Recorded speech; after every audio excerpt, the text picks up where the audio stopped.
For the numeric keypad, we're going to use only the connections that are here in the keypad.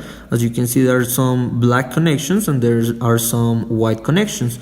The black ones correspond to the rows of the keypad. That means row 1, row 2, row 3, and row 4. And the same thing with the columns.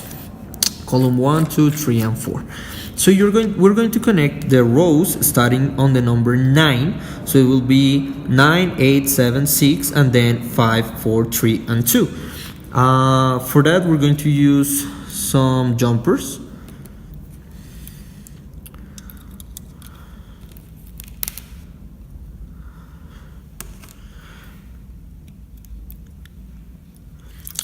Here I have the first 4, which are the ones for the rows, and as I said, the first one goes to 9, which is here, then 8,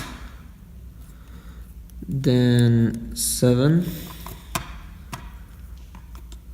and then 6. Then we're going to block the other 4.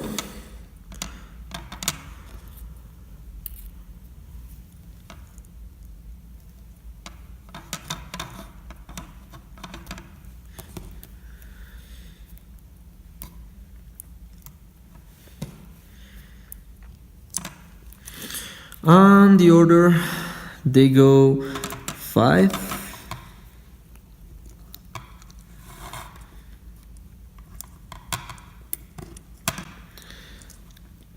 the next one 4, then 3,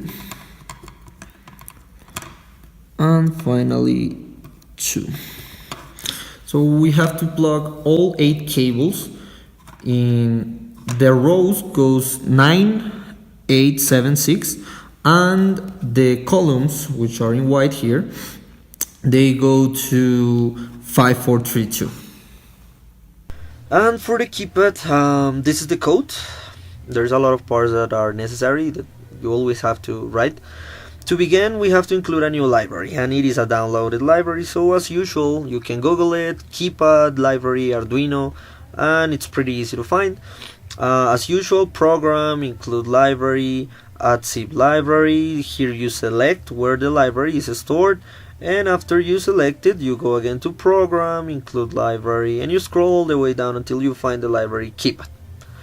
Once you click on keypad, you're going to see this. If it was properly added, this thing is going to have this color, like brown red color, indicating that it was properly added. Then I have to start declaring everything on how am I going to use that keypad.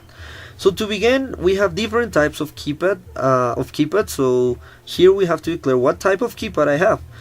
It is constant because those values are never changing, and I'm gonna say that my keypad will have 4 rows and 4 columns. That's not gonna change, and I'm going to use all 4 rows and all 4 columns. Then the type of variable here is byte. It is a state like that because of the library and because it doesn't use that many storage space for the Arduino. It doesn't really matter. And the name of my variable would be row pins, and this is an arrangement. That's the reason why we have the brackets here. What does it mean is an arrangement? That I am storing more than one value in a line. So I have an arrangement that it is made out of row. That means it is made out of 4 spaces. So my 4 spaces are 9, 8, 7, and 6. That means that the pins of the rows of the keypad are connected in 9, 8, 7, and 6. Then I'm going to do exactly the same with the pins of the column. So the name of the variable is column pins, and it is made out of 4 different columns. They are connected to 5, 4, 3, and 2. I will create here a variable called pressed. The type of variable is char. Char means that it's only one character. So you cannot use here more than one character. As you see, everything here is made out of only one character. I have to create it because then I will use that variable to print whatever I'm pressing in the keypad. Then I'm going to create a matrix variable called key. My matrix variable is a matrix because it has rows but it also has columns. So it's just like this, but in other dimension. So my key variable, it's a matrix that it's made out of 4 times 4, as we can see here. So 4 times 4, and I have to declare each of the spaces of that variable. So here, this symbol that you can see, it's an apostrophe.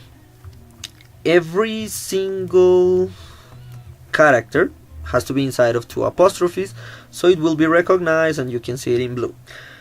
This is just following the order that I have in the keypad, as you saw in the keypad actually.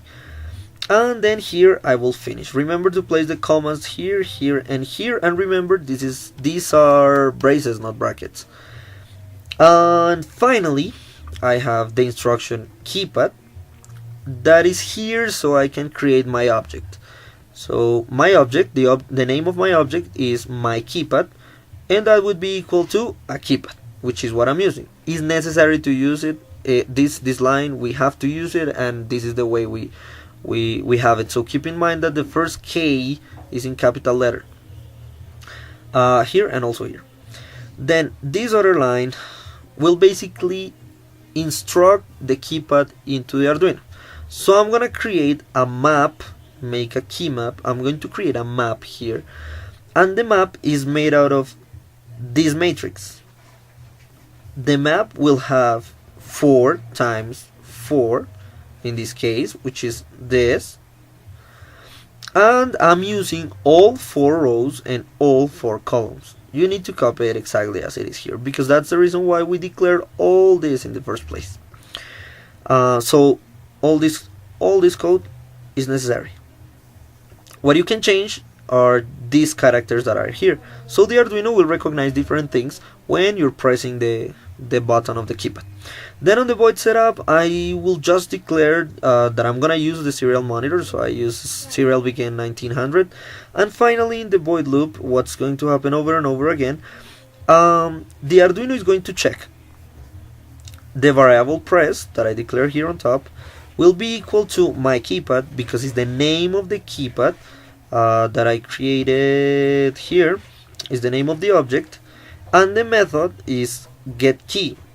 As you can understand by the name, is just reading the key that is being pressed. And I am creating an if case.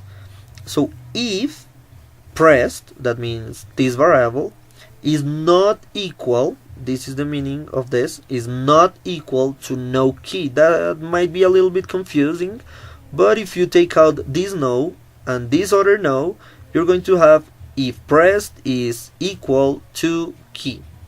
I'm just removing is not equal from no key. I'm just removing both no's. So if I have something pressed, then the serial monitor is going to display what is pressed, which is here my variable. And that's pretty much it. It is a serial print line, so it will be displayed in different lines every single time.